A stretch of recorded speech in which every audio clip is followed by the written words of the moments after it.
Number 3. Salman Al Farsi. My heart has become capable of all forms, a pasture for gazelles, a monastery for monks, a temple for idols, the Kaaba of the pilgrims, the tablets of Torah, the book of Quran. I profess the religion of love. Whatever direction love's camels take, that is my religion and my faith. Ibn Arabi, Tarjuman al-Ashwaq. Salman Al Farsi is known as the Imam, the flag of flags, the inheritor of Islam, the wise judge, the knowledgeable scholar, and one of the house of the Prophet. These were all titles the Prophet gave him. He stood fast in the face of extreme difficulties and hardships to carry the light of lights and to spread the secrets of hearts, to lift people from darkness to light. He was a noble companion of the Prophet. He reported 60 of his sayings. He came from a highly respected Zoroastrian family from a town near Isfahan. One day, while passing by a church, he was attracted by the voices of men praying. Drawn by their worship, he ventured in and found it better than the religion of his upbringing.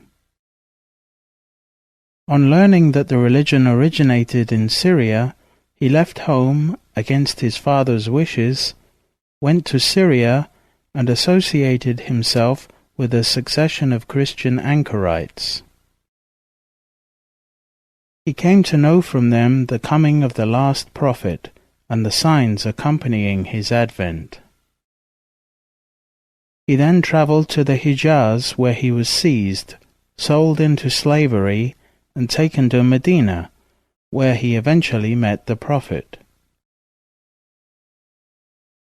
When he found in the Prophet the fulfillment of all the signs of which he had been informed by his Christian teachers, he accepted Islam. Servitude prevented Salman from being at the battles of Badr and Uhud. The messenger helped him gain his release from slavery by planting with his own hand 300 palm trees and giving him a large piece of gold. Once a free man, he took part in every subsequent battle with the Prophet. In Ibn Ishaq's Sirat Rasulullah, we find the following in Salman's account to the Prophet of his journey in search of the true religion. Asim ibn Omar ibn Qatada said that he was told that Salman the Persian told the Prophet that his master in Amuria told him to go to a certain place in Syria where there was a man who lived between two thickets. Every year he used to go from one to the other, and the sick used to stand along his way, and everyone he prayed for was healed. He said, "Ask him about this religion which you seek, for he can tell you of it." So I went on until I came to the place of which I had been told. I found that people had gathered there with their sick until he came out to them that night, passing from one thicket to the other. The people came to him with their sick. Everyone he prayed for was healed. They prevented me from getting to him. I could not approach him until he entered the thicket to which he was headed. I took hold of his shoulder. He asked me who I was, as he turned to me, and I said, "God have mercy on you. Tell me about the Hanafiya, the religion of Abraham." He replied, "You are asking about something men do not inquire of today. The time has come near when a prophet will be sent with this religion from the people of the sacred area. Go to him, for he will bring you to it." Then he went on into the thicket. The Prophet said to Salman, "If you have told me the truth, you met Jesus, son of Mary." In one of the Prophet's battles called Al-Ahzab or Khandak, Salman advised the Prophet to dig trenches around Medina in defense of the city, a suggestion which the Prophet happily accepted. He then went ahead and helped the digging with his own hands. During this excavation, Salman struck upon a rock which he was unable to break. The Prophet took an axe and hit it. The first strike brought forth a spark. Then he hit it a second time and brought forth a second spark. He then struck it for a third time and brought forth a third spark. He then asked Salman, "O Salman, did you see those sparks?" Salman replied, "Yes, O Prophet, indeed I did." The Prophet said, "The first spark gave me a vision in which God opened the Yemen for me. With the second spark, God opened Damascus and Al-Maghrib, the west. And with the third one, God opened for me the east." Salman reported that the Prophet said, "Nothing but supplication averts the decree, nothing but righteousness increases life," and "Your Lord is munificent and generous, and is ashamed to turn away empty the hands of a servant when he raises them to him." Tirmidhi transmitted them. At-Tabari recounts that in the year 16 Hijra, 637 current era, the Muslim army turned to the Persian front. In order to confront the Persian king at one point, the Muslim army found itself on the opposite bank of the great Tigris River. The commander of the army, Sa'd ibn Abi Waqqas, following a dream, ordered the entire army to plunge into the rushing river. Many people were afraid and hung back. Sa'd, with Salman by his side, prayed first, "May God grant us victory and defeat his enemy." Then Salman prayed, "Islam generates good fortune. By God, crossing rivers has become as easy for the Muslims as crossing deserts.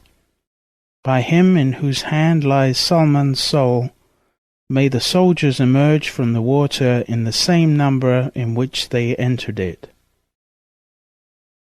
Sa'd and Salman then plunged into the Tigris. It is reported that the river was covered with horses and men. The horses swam, and when they tired, the river floor seemed to rise up and support them until they regained their breath.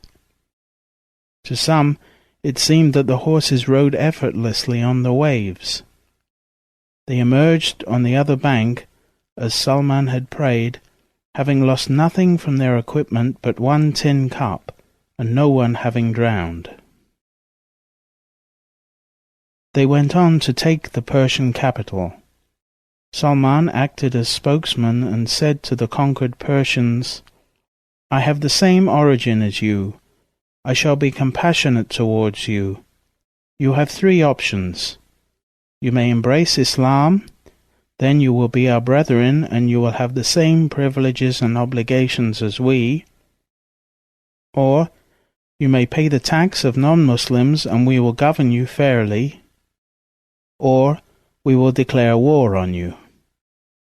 The Persians, having witnessed the miraculous crossing of the Muslim army, accepted the second alternative.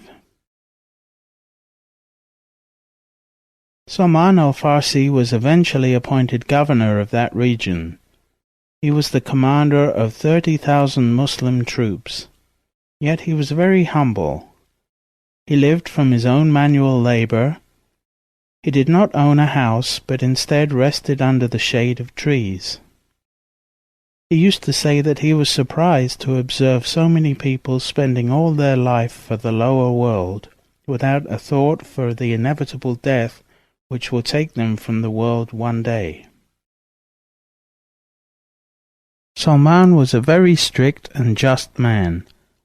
Among some spoils which were distributed one day was cloth out of which each companion had one piece of clothing cut. One day, Omar got up to speak and said, "Lower your voices so that I may hear you." He was wearing 2 pieces of that cloth. Salman said, "By God, we will not hear you, because you prefer yourself to your people." "How is that?" asked Omar.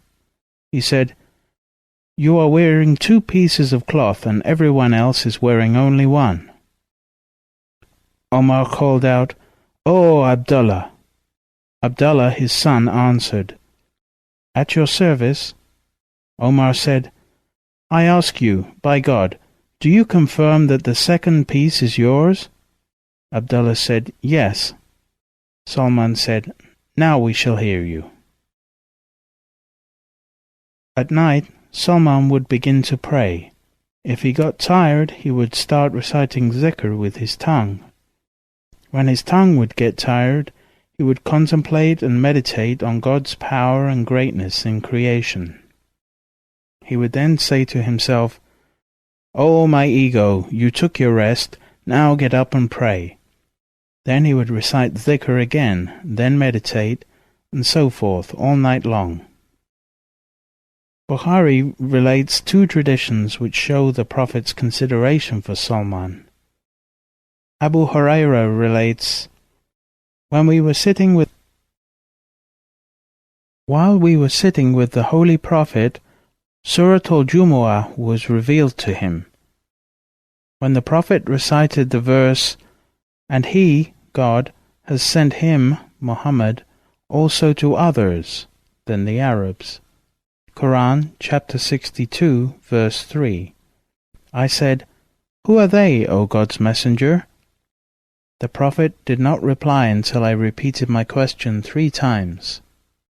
At that time Salman Al Farsi was with us. God's Messenger put his hand on Salman, saying, "If faith were at the Pleiades, even then some men from these people, i.e. Salman's folk, would attain it." Abu Juhayfa relates, The Prophet made a bond of brotherhood between Salman and Abu Darda al-Ansari. Salman paid a visit to Abu Darda and found Darda, his wife, dressed in shabby clothes. He asked her why she was in that state. She said, "Your brother Abu Darda is not interested in the luxuries of this world." In the meantime, Abu Darda came and prepared a meal for Salman. Salman requested Abu Darda to eat with him, but Abu Darda said, "I'm fasting." Salman said, "I'm not going to eat unless you eat." So Abu Darda ate with Salman. When it was night and a part of the night had passed, Abu Darda got up to offer the supererogatory night prayer, but Salman told him to sleep, and Abu Darda slept. After some time, Abu Darda again got up, but Salman told him to go to sleep. When it was the last hours of the night, Salman told him to get up then, and both of them offered the prayer. Salman told Abu Darda, "Your Lord has a right over you, your soul has a right over you, and your family has a right over you." Abu Darda narrated the whole story to the Prophet. The Prophet said, "Salman has spoken the truth." He passed away in 33 Hijra year, 654 current era, during the reign of Uthman. He passed his secret on to Abu Bakr's grandson, Imam Abu Abdurrahman Qasim ibn Muhammad ibn Abu Bakr as-Siddiq.